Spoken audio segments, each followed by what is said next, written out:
சத்தியமாய 18 படிகளே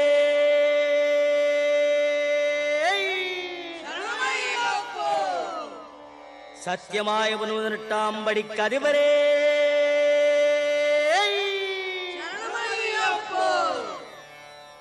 ஒன்னாம் திருப்படி சரணம் பொன் ஐயப்பா